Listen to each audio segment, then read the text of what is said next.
Assalamualaikum warahmatullahi wabarakatuh.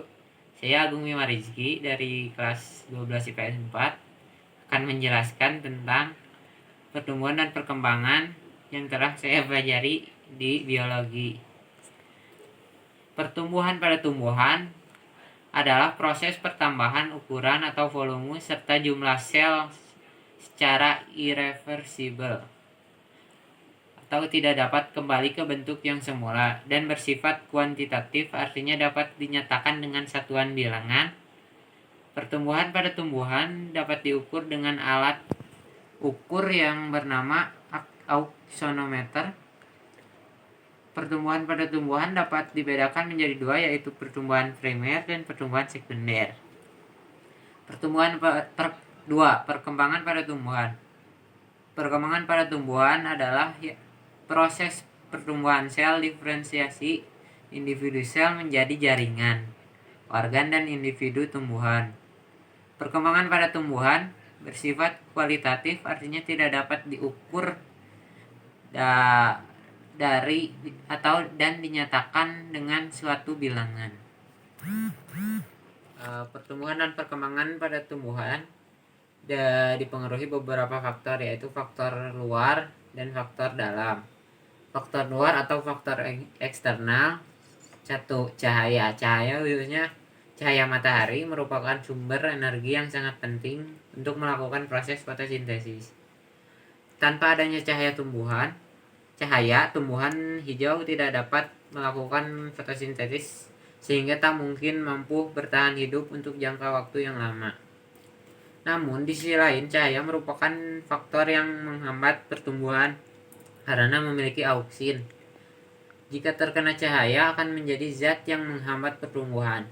Pertumbuhan yang sangat cepat terjadi dalam keadaan gelap disebut etiolasi. Berdasarkan lama atau intensitas penyinaran, pertumbuhan dikelompokkan menjadi 4, yaitu pertumbuhan hari pendek, hari sedang, dan hari netral. Hari panjang, hari netral. 2. Suhu yang baik dan ideal yang diperlukan tumbuhan sehingga pertumbuhan dan perkembangan berlangsung baik disebut suhu optimum atau suhu dari 10 sampai 30 derajat Celcius. C. Kelembaban. Kelembaban udara mempengaruhi penyerapan air yang berhubungan dengan penyerapan nutrien. Penguapan air akan meningkat apabila kelembaban rendah. Akibatnya tumbuhan dapat menyerap banyak nutrien. Keadaan ini memicu pertumbuhan tanaman. D. Nutrien atau nutrisi. Nutrien merupakan diperlukan tumbuhan untuk pertumbuhan dan perkembangan. Biasanya tumbuhan mengambil nutrien dalam bentuk ion dan beberapa diambil dari udara. Unsur makronutrien dan mikronutrien merupakan unsur yang dibutuhkan tumbuhan. E. Air.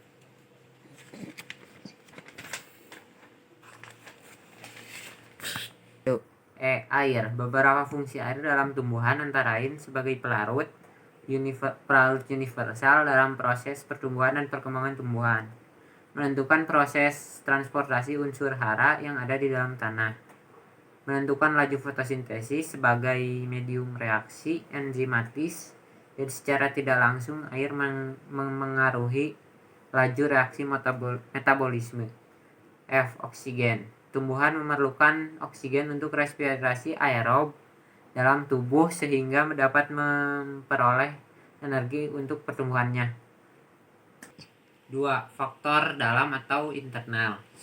A. Gen. Gen merupakan substansi hereditas dan penentu sifat individu yang terdapat di dalam tumbuhan. Sifat genetik ini mempengaruhi ukuran dan bentuk tubuh tumbuhan. B. Hormon. Hormon pada tumbuhan atau fitohormon adalah senyawa organik atau bukan nutrisi yang dihasilkan oleh tumbuhan yang dalam konsentrasi rendah atau kecil dapat mengatur proses fisiologis. Ada beberapa macam fitohormon antara lain sebagai berikut. 1. Auksin. IAA atau asam indot asetat merupakan hormon auksin yang pertama kali 1. Auksin. IAA atau asam indol auksin. IAA atau asam indol asetat merupakan hormon auksin yang pertama diisolasi. IAA berasal dari asam amino triptofan yang sebagian besar disintesis di ujung batang, ujung tunas dan daun muda, ujung akar, bunga, buah, dan sel-sel kambium. 2. Giberelin. Giberelin mempunyai peranan antara lain memacu pertumbuhan dan perkembangan embrio, merangsang pembentukan biji, buah, dan bunga. 3. Sitokinin. Sitokinin merupakan zat tumbuh yang bersama auksin mendorong pembelahan sel. Pengaruh sitokinin terhadap pertumbuhan tumbuhan antara lain mengatur pertumbuhan daun, bunga, dan buah, serta merangsang pembentukan akar dan batang. 4. Asam abisat. Asam abisat adalah hormon yang menghambat pertumbuhan tanaman, yaitu dengan mengurangi pembelahan sel maupun pembesaran sel ataupun keduanya. 5. Etilen. Etilen adalah hormon yang dihasilkan oleh buah yang sudah tua. Selain berperan dalam pematangan buah, etilen juga dapat menyebabkan pertumbuhan batang menjadi tebal dan kukuh untuk menahan pengaruh angin. 6. Asam traumalin. Asam traumalin merupakan hormon yang merangsang pembelahan sel-sel di bagian tumbuhan yang mengalami kerusakan atau luka, sehingga bagian yang terluka akan tertutup. 7. Kalin.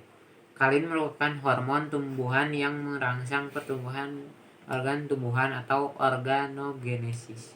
Dan dari pertumbuhan dan perkembangan, yaitu kesimpulan dari materi tersebut, yaitu pertumbuhan dan perkembangan tumbuhan dapat dipengaruhi berbagai faktor. Ada faktor luar dan faktor dalam. Faktor luarnya ada cahaya, suhu, air, nutrisi, kelembaban, dan oksigen. Faktor luarnya ada gen dan hormon yang ada. Dan saya jadi mengerti tentang bagaimana tumbuhan berkembang dan bertumbuh. Oke. Sekian dari saya. Maaf bila ada salah kata dan banyak ada yang tersinggung. Terus untuk Bu Nur, maaf nilai saya kurang. Ya, terima kasih. Wassalamualaikum warahmatullahi wabarakatuh.